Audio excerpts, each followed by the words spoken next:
Hi, Jim Ziegler, the Alpha Dawg, and I've got one spectacular show for you today. You're watching the Ziegler Zone. And one of my old friends in the car business, uh, a guy that I've visited his home, I've met his spouse, I've met his children. This guy and I go way back. We break bread together. My friend Chris Sondesky. Hi, how you doing, guy? I am fantastic, Jim. It is so wonderful to see you and get to spend some time here with you on your first episode of the Ziegler Zone. Oh man, it's we go way back. The steaks and wine we've shared and time we've spent with our spouses together, and getting to see you this year again at NADA was just really fantastic seeing you out there. I know you put the steps in for sure. You know, Chris, that was the first NADA I had attended in 10 years. Yeah. Wow. Wow. Debbie and I it was incredible. Yeah. Because we couldn't go 10 feet without somebody stopping us for a selfie or autograph a book. Yep. And yeah, you know, it was like, yeah. Speaking of autographs, I still need my autograph here, Jim. This is a piece of work. All right. So next time I see you, I'm bringing it for a pen. Okay. My new book. Yes. You know, being a professional speaker, that's something else. But let's talk about you. Oh, well, thank you. Okay. Thank you. GoCarbot.com. Tell me about the company. So, Jim, about 7 years ago, a team of us got together to find greater efficiency in the BDC space. And, you know, a couple of years ago with the closure of the big call center, when eLead shut down their call center, it's really accelerated it. Some of you and I have some of our best friends in the BDC space. So as we built our BDC for sales and service, 250 plus agents up and down the East Coast, servicing dealers across the country. And we built software for ourselves that, you know, dealers don't have that trouble with. Dealers have one platform. Well, we had to serve dealers on any CRM platform. And sometimes with all your eggs in one basket, it can really have an impact. So for us, we had to build our own. So we built this suite of integrated software for our BDC's use. And in doing so, we've been able to create some really neat components for dealers that, you know, if dealers still want full service BDC, you know, of course we have that and have a great deep team and all the integrations.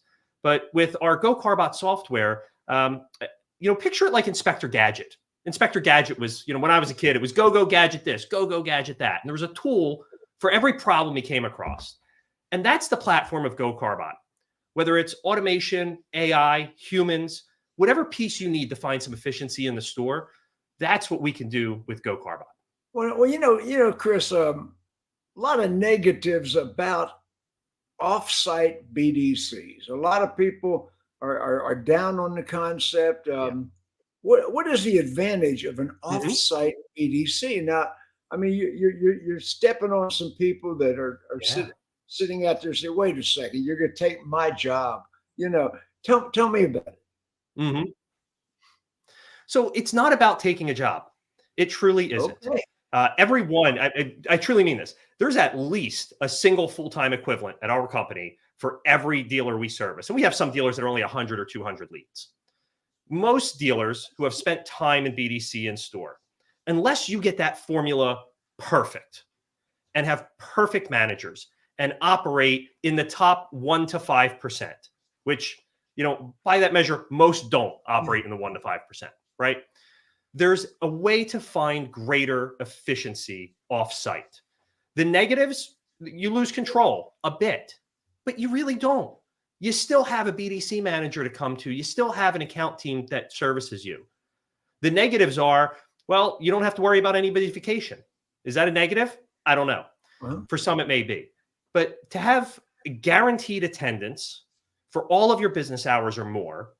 Okay, there you go. Okay, strong positive.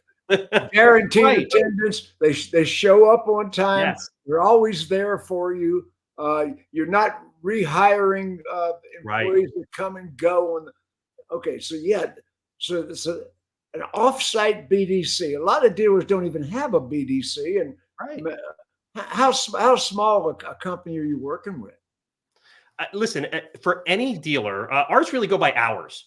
So we look at the dealer's operational hours. And if a dealer can make sense of something like they need one employee for all of their operating hours, well, that takes 2 or 3 employees to cover shifts and all this, et cetera. So for, starting at anywhere from 15 to 20 bucks an hour, a dealer can get someone who could answer all their phones or respond to all their leads 15, or take all their 20 bucks service. an hour. Email leads. Yeah. Phones. Incoming sales calls, incoming leads, $20, $30 an hour. Yeah. Wait a minute. I got you now. Go ahead. These people are all in the Philippines, or they're all in India or China. They're in some third world country. They really don't. The people are going, wait, what did you say? Say it again. Speak English. I am speaking English. No, you're not. Right. And listen, to that, there's a lot of companies out there that offshore their business. They could either be in the Philippines, which for the last 100 years, Philippines has become very English and very American culture. Or they go to somewhere in Central or South America, in Latin America, and they have English speakers. And listen, speaking Spanish is a big component also in U.S. retail business. Okay, but so speaking Spanish is big in retail. So you've got Spanish speakers? We do. Okay. So Offsite BDC, gocarbot.com. You've got Spanish speakers and English speakers, U.S. based. Yes. Not the Philippines. 100% U.S. based. God bless India. Most of my doctors are from India, but and they've done good for you. Yes, but the point is, I really don't want a BDC headquartered in Philippines or India. Right. And what ultimately ends up happening is when you go offshore with it, we've done these comparisons. There are BDC companies that offshore business, and when we compare them to our onshore quotes for our team that are our employees, it's actually cheaper onshore because there's not so much more margin. We don't need all the efficiency for ourselves. We don't have to run BDC at some wild giant margin. What we get is the economy of scale, because that any employee at your dealership is not working 40, 50, 60 hours a week. There's plenty of times your receptionist is there who's maybe quiet or doing something else. And you can't guarantee that you have scale when things are busy, like on a Monday or Friday for service. I challenge any dealer. Wait a minute. You just said service. Oh, so yeah. Service BDC and sales BDC. And reception. Dealership-wide reception with a human that answers the you call can in 30 answer seconds. all the phones at the dealership, every incoming phone call. Yep. Wait a minute. How do you distribute those phone calls? So that's a great question, Jim. Yeah, of course. Along the way of our journey, we've had to build and find and partner with some larger software providers. But even on the telephony side, we've built out cloud-based telephony where we can route calls to the dealership, give them a due amount of time to answer, 15, 30 seconds, whatever it might be. And when they don't answer, we pull it back to our reception team, who's a US-based human who answers the call, takes a message, and gets it out to the appropriate department immediately. Explain that again. Sure. So a call comes into the dealership. Normally, the call comes into the dealership, 1 for service, 2 for sales, 3 for parts, right? Okay. Now, that phone rings for a while. It either doesn't get answered because they're on the phone, or they're away from their desk, or they're helping a customer. If they're busy in store, as they should be, they're not going to have a chance to answer that phone call. So what ultimately happens? Is the customer going to call back a few times? Maybe. Or maybe it's a sales call that is a high-value customer. So let's make sure they get answered by a human. Let's make sure their concerns are addressed. And through all this, we can find the performance improvement for where we're missing opportunity in the dealership. Hey, listen, Darjan Milosevich, I hope I pronounced your name correctly. He has a good point. Indian and Filipino accents raise a red flag that it might be a scam. It does. We've all gotten calls about the IRS or Social Security or any of those. And that's one of the biggest problems in today's voice delivery for phone calls. Absolutely. So incoming, wow, wait a minute. I got you now. I got you right. now. Go ahead. Now I'm going to show you why you don't do business with GoCarbide.com. Okay. These people aren't trained. Ha! They're not trained. So let me explain. Gotcha. Yep, got me. I'm going to talk about sales BDC for a minute. 95% of our employees in general are BDC agents, whether sales or service. From there, 95% of our sales agents are based here in the Northeast, in and around Philadelphia, where I'm from. And we've got a pretty difficult car market up here. We got some really big players, heavy hitters, guys that do well. You'll notice there's very few public groups who've made a foothold in the Philly market, and it's because they're high-performing stores. So with that, our average agent works 35 hours a week and earns somewhere in the neighborhood of 60 to 80,000 a year. Okay, so most of them are Philadelphia-based. Yes, they're highly trained in following our cadence of call flow. That doesn't mean it matches for every dealer. Some dealers will adjust to suit us. Sometimes we make some adjustments to suit them. But we don't have turnover. We keep happy employees. They are our number one resource. So you've got highly trained employees. Yes, sir. And the dealership. I mean, they know the car business. I mean, but all the different brands, all the different. How can they possibly relate to the dealership's inventory? So, man, what a great question, Jim. So, two ways. I'm the Alpha Dawg. Come on. So I first want to talk about the way you should respond to a lead when that lead comes in. And your question is, how do they relate to the dealer's inventory? The first thing is we should be talking with the customer about what the customer asked to talk with us about. If a customer submits a lead on a specific piece of inventory that's on a specific website, that's what we should be talking to the customer about. So what we do is we integrate the dealer's inventory feed into our software platform. We get the real live feed from an aggregator in the market. So we have exactly the same inventory that dealer is advertising, all the same information. Holy cow, really? Oh, yeah. Come on. And it's all right on the agent screen when they're talking to the customer. So not only do they have a card about the inventory, what we have specific internally, and we build this for every single dealer. Every dealer has their own AI assistant for the agents that service that dealer. So we build a custom voice that looks at that dealer's inventory, updated every 15 minutes, is set to that dealer's why-buy messaging and brand messaging, not just for their mark, for the franchise, but also for their town. And we put that in front of the agent so the agent knows how to communicate with the customer to be relevant and timely and accurate. Amazing. So Offsite BDC. We're talking to Chris Sondesky. And by the way, while you're thinking about it, share this broadcast. Hit the share button if you would please. Share this broadcast. It's very, very important to us that we spread this audience out where people that don't know about we're watching the Ziegler Zone.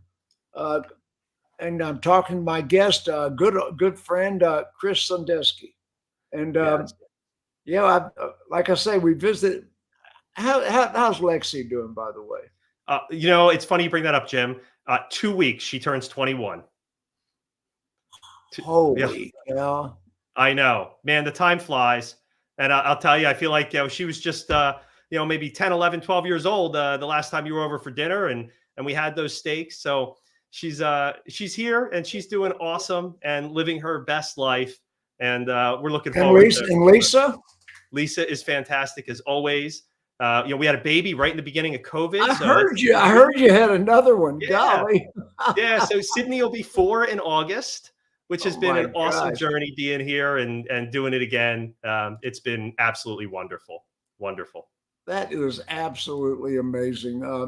By the way, if you're out there in the studio audience, leave a comment, say hello. I'd like to hear from anybody watching the broadcast. This type of show, we get a lot more visitors on the show, guests on on the replay than we do on the actual broadcast. But Sure. if you're watching this on the replay, please leave your comments, leave your questions, anything at all. I've got Chris Sondesky, Offsite BDC. Yeah, and I'm a big advocate of BDC. I got James Shorkey Jr. on the sidebar, and he's not a BDC advocate. He believes salespeople should take the calls. While we got that subject up, why shouldn't you be relying on your sales staff to take the calls? Come on, Chris. Sure. So there's a couple reasons that we shouldn't rely on our sales staff to take calls. It starts with most dealers don't know what they're saying on the phone. So if we don't know what a salesperson is saying to a customer, there's a liability issue there if we don't know what they're saying. The other part is most dealers these days, post-COVID, have a pretty green sales force. Most managers weren't even in the business before COVID, much less the salespeople. Geez, and we shouldn't even talk about the recession then going back 15 years ago, huh? And what it was like before then and after then. And what that time was like. CDK went down to a cyber attack this week. Yes, they did. CDK had a cyber attack. They went down. Dealer and customer information was at risk. So they did the right thing shutting it down. I'm just hoping more information didn't leak out before they shut it down. But we'll talk about that in another broadcast. But the thing about it is CDK went down and people didn't know how to work deals. They didn't. And it's so interesting to me. I saw a comment earlier today, and I'm so sorry I don't remember. Hey, Greg Dinan, great to see you. My old friend there from East Texas. I know Greg. How you doing, big guy? Yeah. I actually, Jim, I think you put Greg and I together about 10 years ago. And I we believe did some I really did. great business when he was down there at a Ford store for some time. I got to check in with him. So, okay, why shouldn't salespeople be taking your inbound calls and your leads? Sure. Well, here's the first one. Why do they have time? That's my first question to you as a manager. Why are your salespeople so available, not prospecting customers in your database? Jim, you can work them in your sleep. I bet. Were you working deals at the Nemacolin when I ran into your family a couple of years ago at Christmas? Hey, this guy, Shorkey Jr., he sold covered wagons. I'm telling you, this guy's older than dirt. And so I disagree. Don't even pay attention to Jim Shorkey Jr. The best thing that ever happened, he retired and the kids took over. I had a great conversation with his kids driving by a little mountain lion enclosure. And we had just gotten our new Grand Wagoneer, and they were I saw them pointing, so I stopped to put my window down. We had a little conversation there. That was probably 2-3 years ago. So the salespeople, Jim, salespeople shouldn't have time. Salespeople, let's take a mediocre salesperson who's selling 15 cars a month, right? You're having a delivery every 1 to 2 days. That delivery is going to take up half your day. It is, between your prep, getting the car ready, your paperwork, showing the customer the car through the proper delivery channels. So there's that piece. You should be prospecting out of service. You should be following up with your unsold customers because you only closed half the people that came in if you did a good job. If you did a good job. Well, let me jump on that subject. Yeah. The problem is you've got 20 car salespeople who are superstars. Yes. Man, I love those people handling my leads. But then you got 5-car Fred. And 5-car Fred is always going to be 5-car Fred. I don't want 5-car Fred anywhere near my customers. And I've been in the business for 50 years.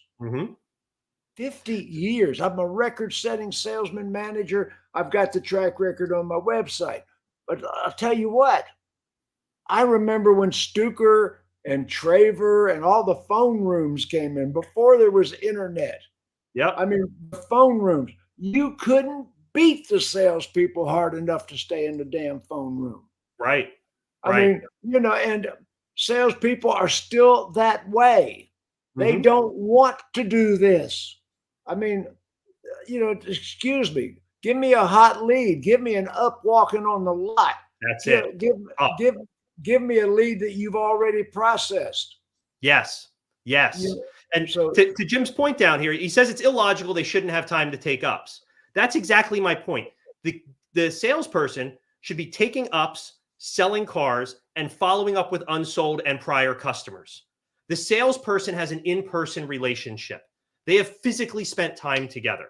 They are great in person talking to people. well, the truth of the matter is a certain amount of customers come in on the telephone or on the internet. Yep. But there is a major lie out there in the market right now that nobody walks on the lot. That lie was created by Cars.com and Auto Trader and any lead providers out there. Oh yeah, we generated all the leads. Oh no, they Nope. don't. Nope. There's still such a thing as walk-ons on the lot, and some of them visited your website, but guess what? They never contacted the dealer. They just showed up. Right. Right. And they do. And we see that in the data. Jim, we have hundreds of stores that we are in their daily sales operations from. I'm not saying this to beat our chest, but I think we have a pretty greater segment of insight than even some of the public groups, because they run their stores individually and they don't necessarily have a standardization across all of them, except for a couple. So from that, we see that many stores are still at 40 or 50% walk-in. Now, I believe there's an element of that where they're not necessarily being as tight or clean on their data. But even when you go back through and scrub it, even high-performing stores still have a 20 to 30% walk-in. That happens. That is absolutely what takes place.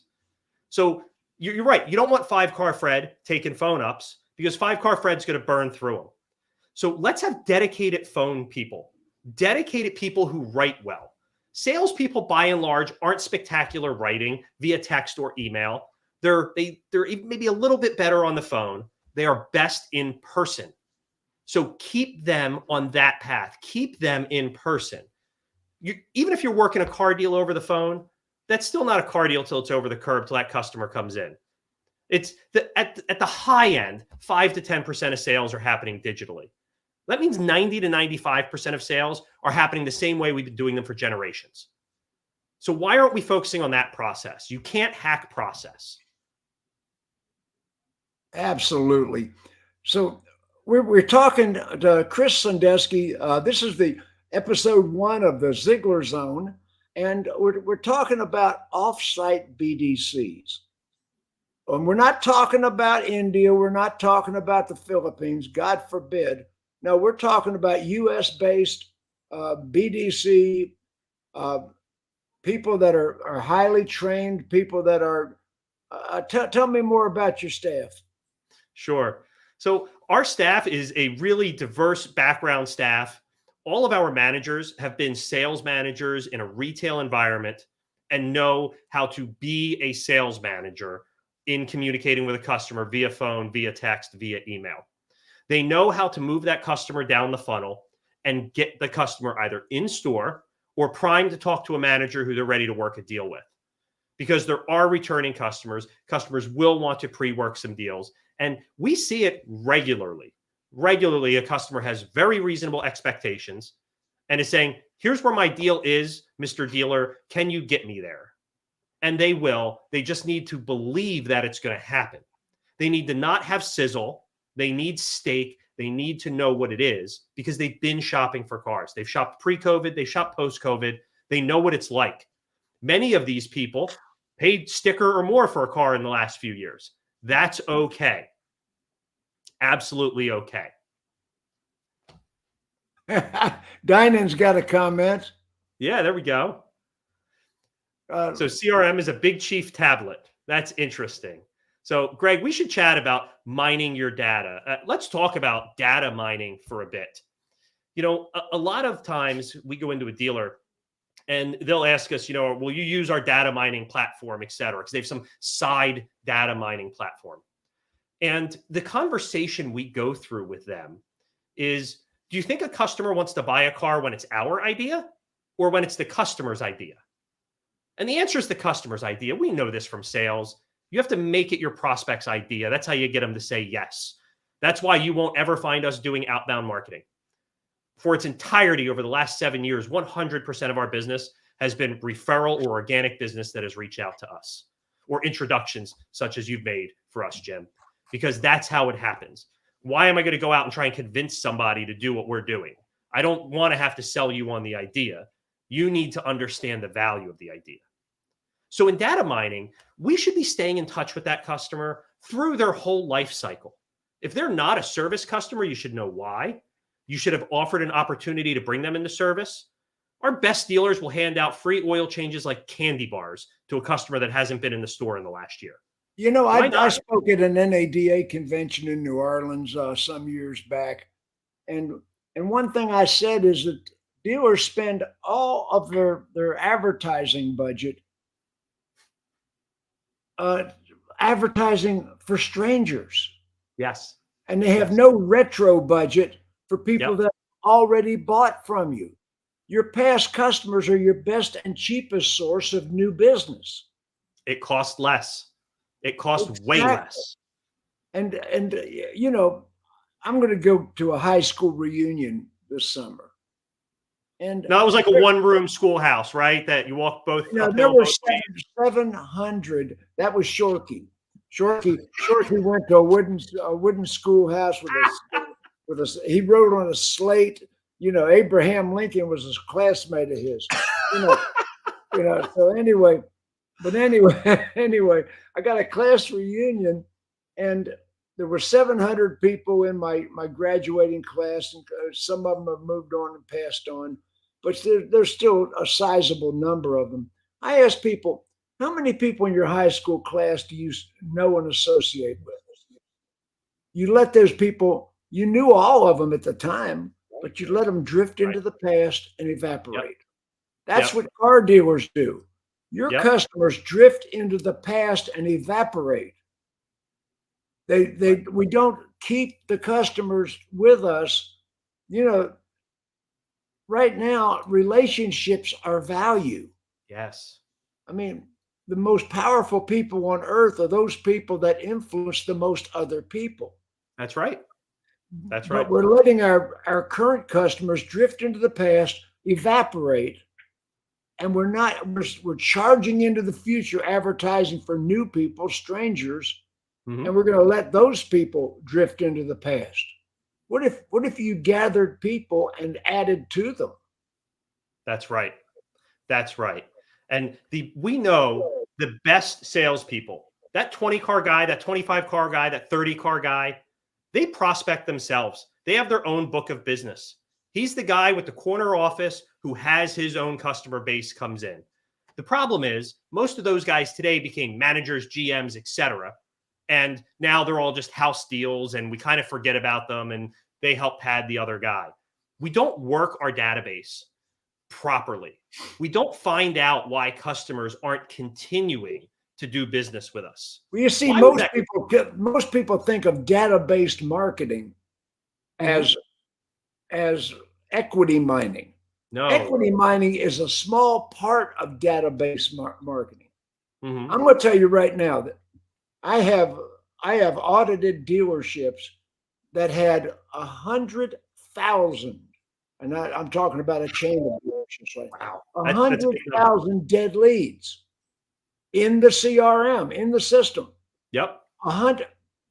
The thing about those dead leads is those people are living, breathing human beings that live in your market that tried to buy a car from you at one time. Maybe their credit was bad. Maybe they bought elsewhere, but they're still living, breathing human beings in your market. 100,000 dead leads. I guarantee you the average dealer listening to this broadcast, watching this broadcast right now, has 10,000, 20,000 dead leads in your CRM, and you let them drift into the past. You didn't keep with them. And maybe they bought a car elsewhere. That's service business. Excuse me. People service closest to where they live or work. They buy a car anywhere. Yes. People buy a car anywhere, but they will service close to where they live or close to where they work. You can steal that customer. Yep. over 50% of the people in your service department did not buy a car from you. Right. Excuse me, Mr. Dealer. Mr. Dealer, 50% of the people in your service department bought elsewhere. What a great source of conquest business if you're mining your data out of the service department. That's right. Go ahead, big guy. So, the premise on equity mining, that had a piece a time ago, a cycle or two ago. But forget, inflation and all the other things, and things are more expensive. We've seen average car payments jump in the last few years. It is common for people to have $600, $700, $800 payments. Nobody's calling asking for a $200 or $300 payment and believing it. There are those $99 Facebook scams out there. That's a whole nother story. The premise of equity mining, if you call a customer who's in a recent or luxury brand car and suggest to them that you'll lower their payment, they're offended. What do you mean lower my payment? I want a nicer car. I want to upgrade. I'm ready for more. That happens just as much as somebody trying to lower their payment. So when you speak to that customer, why aren't we just simply talking about where they're at in their life cycle? What their cost of ownership is going to be like? Mr. Customer, in the next 2 years, you'll be out of warranty and you have these items in your maintenance schedule, and that's going to amount to X. Well, let's look at that cost broken up in a newer car, a new car. Your lease is coming up. You sure you want to buy it out? Did you really love that color? There's plenty of reasons to change cars. Jim, I buy 1 or 2 cars a year. Lisa and I are the only drivers. Lex still has the benefit of dad's chauffeur, which is great. We'll call it Duber. All right. And driving her around. But we've got 8 cars here. I buy a car or 2 a year. I've had great experiences. I've had poor experiences, and we've done it across the country. But I can tell you, every one of them either is or has become a client from it. And that process, people love it. People really like it. I'm going to tell you right now, affordability is the dealership's biggest enemy right now. Yes. Yes. Affordability. And you got to have people that can overcome that. Right. And a lower payment isn't always their objective. No. I had 9 Escalades and 7 Corvettes in 10 years.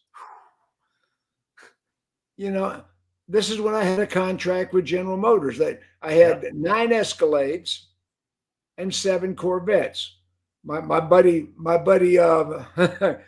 Pete Gerosa and Mark LeNave, when Mark was president of General Motors, I was ordering those cars once a year. And I tricked them out. I mean, I had that Escalade so tricked out with the ice metal wheels, the gold package. All I needed was a rap group and a posse. I'm telling you, it was like, Yeah, you were balling. You were balling, Jim. I was balling. Yep. And you got the ice and chains for it too. I would buy your album. I got the chain on right now, but it's under the shirt. So anyway, talk to me more about Offsite BDC. We've already covered. We're not talking about the Philippines. Oh my God, right. We're not talking about India. We're talking about people that you can understand what they say, U.S. based and fully trained BDC. I just had a thought. What if a dealer already has a BDC, but the dealership closes at 6 p.m.? Some of the rural dealerships do that. They do. Mm-hmm. And we know customers will buy and shop after that. So there's certainly a place for after hours. But, like your parents might have told you, nothing good happens after midnight or 2 a.m. or what that number should be. We believe that you should be keeping those replies and keeping that availability to reasonable business hours. That means 8 p.m., 9 p.m. If you wouldn't make an outbound call at that time, I don't believe you should be answering an inbound call. If it's a service-related call, they should be calling roadside assistance, and that should be a part of your phone tree or a part of your after-hours message. Okay, okay, very good. Otherwise, stick to business hours. Give a customer the best possible response during reasonable business hours, and they'll give you the opportunity to earn the rest of their business. Fantastic. If you're in the studio audience, this is a live broadcast. Say hello, ask a question. We'll be glad to answer it. If you're watching a replay, and broadcasts like this generally get a smaller audience on the live broadcast, we get a mammoth audience on the replays. If you're talking on the replays, Mr. Sondesky, Chris will be monitoring the responses, and he'll answer your questions even on the replays. So don't think you can only ask questions or make comments during the live broadcast. On the replays, now we're on eight social media channels right now. We're all over Facebook. We're in the Alpha Dawg tribe. We're in LinkedIn. We're all over the Twitterverse. We're on YouTube. So right. wherever you're watching this broadcast, leave us a comment, ask a question, just say hello. Let's see who's out there. Come into the broadcast. Tell me more about your Offsite BDC. Now, I have a lot of friends that are BDC managers, and I think they run some of the greatest BDCs on earth. But there's some other BDCs that I wish I had an Offsite BDC. There are. And that can be market dependent. It can be store dependent. Sometimes you can't hire or train good staff. Maybe you are that rural. Maybe your pool is light. Maybe you live in a major metro where you have sometimes transient staff, or you might be in a vacation spot where you have transient staff, or you might be in a major metro where you can't figure out how to pencil what it costs to hire a good employee, to have them in store to work those hours. We can all do the math as what 2.5 or 3 employees at $30 an hour cost you. And most stores, that barely gets you by. So if there's a place for efficiency, it should be explored. Your service department is missing phone calls, period. We know that's happening. Let me ask you another question, really. Sure. I just had a thought. What about independent dealers? So, Jim, we actually regularly happened to not be there this week. I had another commitment that I couldn't make it. We regularly participate with the NIADA. We work with the Indiana Independent Dealers Association. We sponsored their event the last couple of years. I had the privilege of keynoting it last year, which I wouldn't have been there if it weren't for all the speaking tips you've given me over the years. And independent dealers are actually some of our best dealers because they cut through the BS. You're one of my best students. You know that, don't you? Well, thank you, Jim. Thank you. I call him Little Grasshopper. Wax on, wax off, Mr. Miyagi. Snatch the pebble from my hand. Okay. Independent dealers flourish. They flourish with us because they know how much of their opportunity is service or sales driven. They don't have the luxury of 60, 70, 110% coverage out of a franchise driven fixed ops place. Even if they have their own service, it's a repair shop that stands on its own. My son's a technician. Is he? And he just recently went to work for an independent dealer that operates as most new car dealers operate. That I don't know a franchise dealer that has as good a systems as these people. And I know a lot of independent dealers that are operating as if they were new car franchises. They've got the processes, they've got better quality employee, they got better inventory, you know. Yep. Mm-hmm. They're not held by the shackles. So Darjan has a question here on the special. Darjan, Milosevic. Milosevic. I got it. I think I got it. Did I get it right? I'm going to leave this one to you, Jim. Okay. How are you handling questions about specially advertised units on the dealer's website, which are there to bring in traffic? I mean, you know, he's talking about loss leaders or whatever. Yeah. So again, we agree with having a congruent message. If you're going to have, we're not going to say tricky because that makes it sound like it's improper. But if we're going to have a 199 lease that has 10 grand down, something of that sort, Greg, you had the right answer. Switch and get rich. The issue is you're not switching till you get them in store. The premise of those loss leaders is to investigate the customer's objection. The customer converted on that loss leader for a reason. Let's explore what that reason is. That's why you need to have BDC folks answering the call and following a script, because salespeople take shortcuts. They all take shortcuts. The best guys take shortcuts. They just learned how to effectively navigate them. If you shortcut on the phone, Jim, we have had, I was going to say thousands. The answer is really hundreds of thousands. But I could go find in our transcription and recording and summarization system that we have, I could find for you thousands of phone calls where a customer calls in on a car that's advertised, currently advertised, and you might hear the salesperson say something like, nah, sold it yesterday. Click. Nah, not here. Click. Nah, that's still in detail. Click. I'll give you an even better one. And this one, man, this ground my goose a while ago. This was a couple months back when there was a stop sale on Hyundai hybrids. So the Ioniq or the EVs and hybrids. So some of the Genesis products, some of the Ioniq products were on stop sale. And this was a Hyundai Genesis dealer in, I would call it a major market, top 50 market that some of our viewers actually, I know they're in. And in that market, as these cars were on stop sale, BDC sends in an appointment on we'll call it a GV70, whatever it was.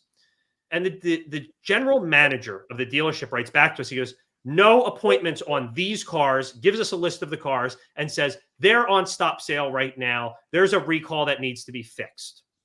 Now, I knew the contents of this recall. It was one of those couple hour software updates that's a pain in the butt to do in the shop because you only got one or two guys to do them, and he's generating more productive hours elsewhere. I get all that, okay? I don't want to take away from that.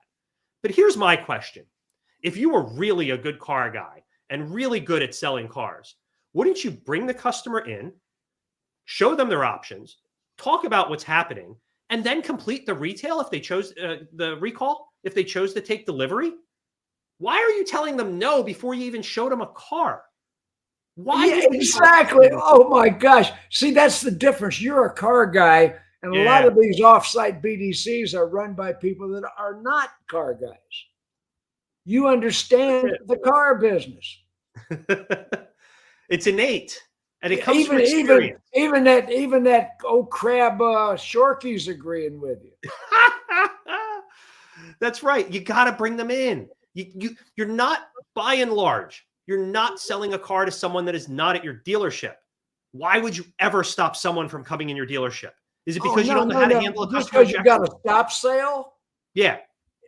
You know, send that dealer to me. Let me consult the front end of that dealership. My God. I'll be happy to offline that one with you, Jim. And by the way, I'm doing a lot of Zoom training nowadays. Awesome. I mean, dealers are hiring me to train employees with a Zoom broadcast. That's amazing. Absolutely amazing. And I've been 50 years in the car business. Don't say you can't you can't teach an old dog new tricks unless it's Shorky, you know. Oh man, man, I would love to get you guys together at a dinner because that would just be the entertainment factor. No, Shorky is not presentable. You know, I mean, we'll get a private room, okay? Nobody needs to see. I wouldn't want to be seen in public with that guy. You know. Oh man, but that's it. We got to get him in store. It's our basics. It's basic process. You get them in store. You make them love the car. You find out what's driving their purchase, and you consult with them. Get them in. It shouldn't be transactional. Get them in, because most people. Now, let me give you another stat, a Ziegler stat, because I don't make up numbers. You know, most statistics quoted by a professional speaker are made up on the spot. That's right. Yeah, about 80% of them, right? And I'm sure that most Cars.com, Carvana, Cox, they're using accurate statistics. Right. Okay. Yeah. Anyway. Oh God, I lost my train of thought. It was good. I'm cracking myself up over here. Jim, it is always a good time with you. Always. Oh, it's supposed to be a good time. Yeah, you know, you've seen that commercial on TV. It's so easy, even a caveman can do it. Have you seen that commercial? I have. I have. Well, cavemen used to say, "It's so easy, Shorky can do it." Oh man. Oh golly. You guys I are think like great. Jim Shorky Jr. now, and not his kids. His kids are pretty bright. I've been told. They are. They're sharp operators.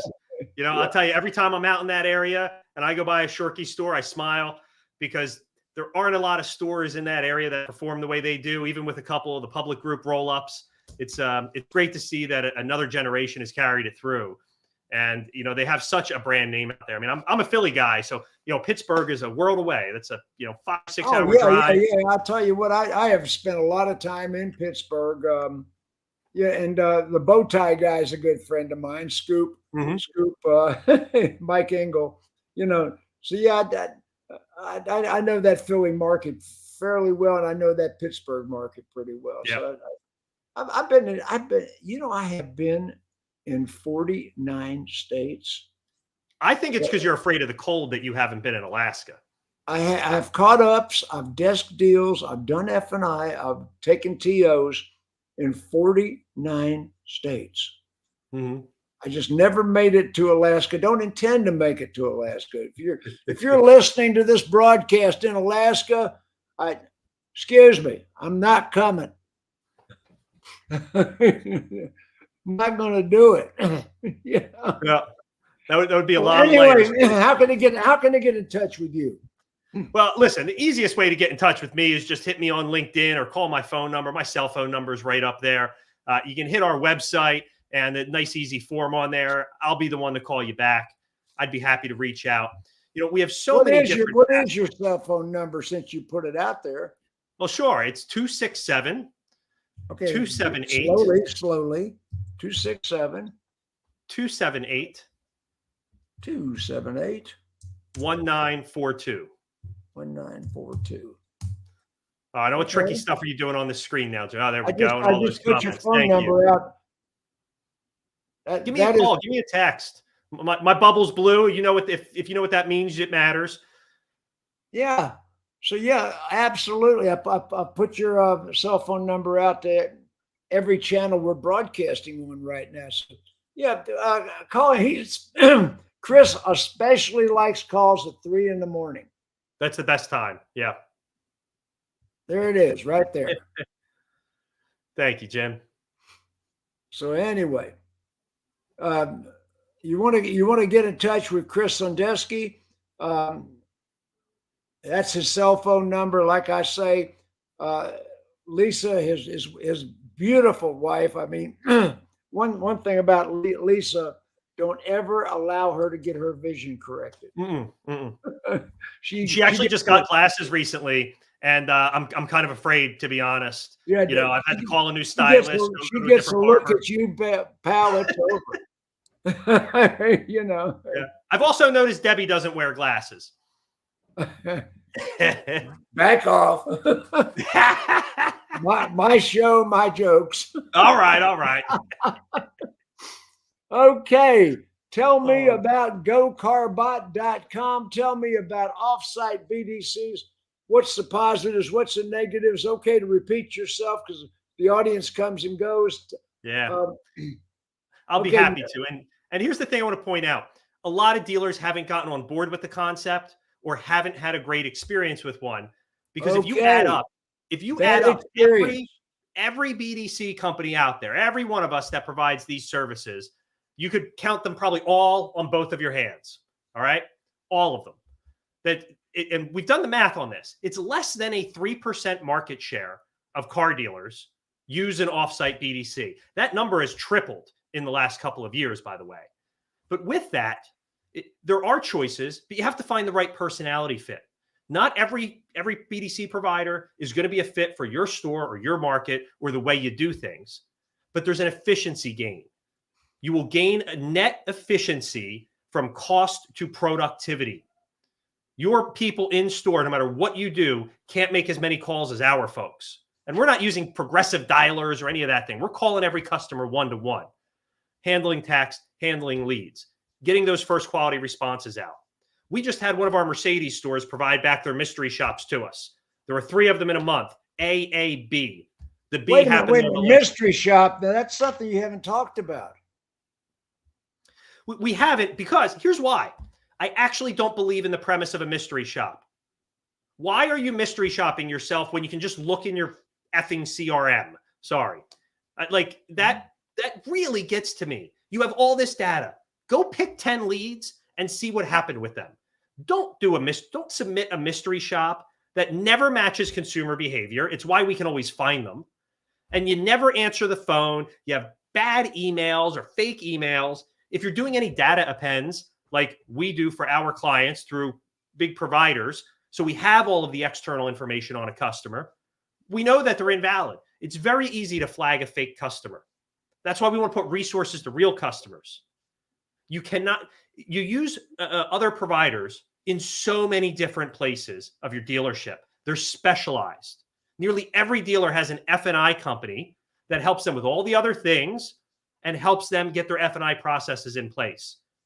During COVID, virtual F&I was a big thing, and dealers did very, very well with virtual F&I. There's no reason that you shouldn't be considering the components that go into an offsite BDC, whether it's overflow or full service, or even just using some of the technology. What do you mean by overflow? Well, overflow, maybe you have an internet sales team of a couple of 20-car guys that get most of the leads.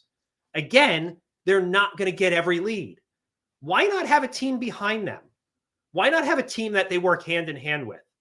We work with exotic dealerships, and I mean exotic. And in those instances, it's a very concierge process. So they still can't always handle all the heavy lifting. So have great customer service available all the time and let the experts step in when the experts are available. But a customer wants to talk to a human right now. If they're reaching out to you, they want to talk right now. You have to give them that experience. So start the conversation. Get things moving along. At the very least, make sure you're tracking and monitoring your phone calls. There's plenty of services that can record and transcribe. We have recording and transcription products that start at a couple $100 a month that can give you a dashboard and show you a transcription and summary of every phone call into your dealership. Why aren't you looking at that regularly? Every department manager we know that spends any time in their transcription solution increases the revenue of their department, whether it's a missed call on parts, a mishandled service call, or a sales call that got to the wrong person and was handled inappropriately. Get back to it quick. It's response time. That's what this world, we all want things now. Attention spans have gotten really, really, really short. Okay, I just put your phone number up in a little better format. Good thing I got that on Do Not Disturb over here. Yeah, there you go. So if you want to get in touch with Chris, like I say, that is his personal cell phone. If you need some questions answered and you don't want to put it on the side chat, he'll talk to you as soon as the broadcast is over. Absolutely. And please, okay, let's see. I got Dinan's back. You know, Greg makes an amazing point here. The last group I was with when I worked back in retail, it's going back almost 10 years, worked with an amazing general manager who taught me so many things that have carried me through to where I am in a career. That's Bill. If he's listening, he's probably not. He's probably busy running his stores. But Bill would make me listen to 5 calls every day, and I couldn't get through 3 of them. I couldn't. Greg's right. It's painful. It is less painful to read them than it is to listen to them. And it's even less painful, right? It's even less painful to look at a summary and an associated grade or a custom scorecard. Imagine if you had all your sales calls in it with AI custom scored the way your dealership wants them. That's technology we have. We built it in-house. We built it for our own quality assurance. So, Greg, you're definitely going to get a text from me after this because I'd like you to take a swing at this. And Jim's right. Fantastic. Training. As we get down to the last 5 minutes of the show today, this hour has just flown by. I mean, it has. It has. Okay, I'd like to mention that on Amazon, the Sales Managers Forum. This is a book that I wrote for sales managers in the car business. The Sales Managers Forum on Amazon. James, I want to get it out of the Sales Managers Forum by James A. Ziegler. That's me. Check out the book because most sales managers were not in the business before COVID. We've forgotten how to negotiate. When CDK went down yesterday, nobody knew how to whip out a green Sharpie and work a deal. And I'm not advocating that. I'm very technologically but educated, more than Shorkey. James Shorkey Jr. over there, he still has a rotary cell phone. Yeah, absolutely. The Sales Managers Forum. Check it out on Amazon.com. How to be a sales manager, how to build a team, how to work a deal, how to hire, fire, train, promote salespeople, how to put together SEAL Team Second. This is the book. Check it out. So anyway, as we wind down the last 4 minutes, what have we not said? What have we not said? Well, you just said one of the more important things is where sales managers should be looking to remind or refresh or even learn for the first time. Jim, I've watched videos of yours from 20 and 30 years ago that are still relevant today. I still do it on a regular basis because I enjoy your content. I enjoy the way you train. But more importantly, those fundamentals that you talk about and that you've advocated for your career are just as applicable today as they were a long time ago. I mean, geez, Jim, I remember it was 20 years ago. I got one of the dealer magazines and you were there like this in front of your red Corvette and all the ice and the gold. And man, this guy's what a car guy. And now that I've come to know you, it's been very interesting that the substance behind it, the value behind it, those were things that I learned before I was a sales manager, before I was on a desk. I had a green Sharpie here because I was taught how to pencil. I was taught how to desk a deal and taught how to look at the whole picture to be able to put a deal together. Because that's when a customer's in your store, that's what you should be doing. You know, I have been in more than 1,000 dealerships, closer to 2,000 than 1,000. Hi, Laura.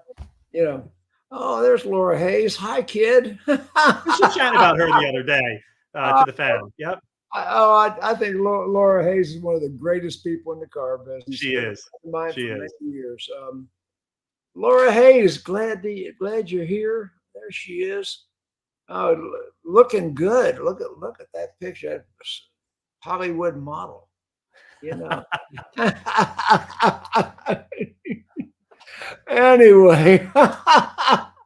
Anyway, today we got Chris Sondesky. GoCarbot.com. There's the website. His phone number, in case you missed it. There it is. Thanks, Jim. 267-278-1942. As soon as we get off the air here in a couple minutes, you can start calling him. You can call him 3 o'clock in the morning. He loves to take phone calls. No problem. I do. You remember when I visited your house and how old was Lexi? I want to say, Jim, at the time, maybe 11 or 12. Yeah, and I taught her how to do the cellophane. The saran wrap. The saran wrap, yeah, the saran wrap on a toilet seat. Yeah. That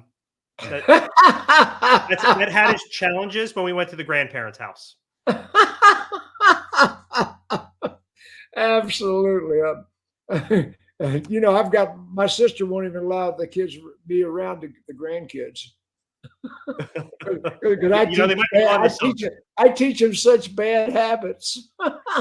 So it was the combination of that.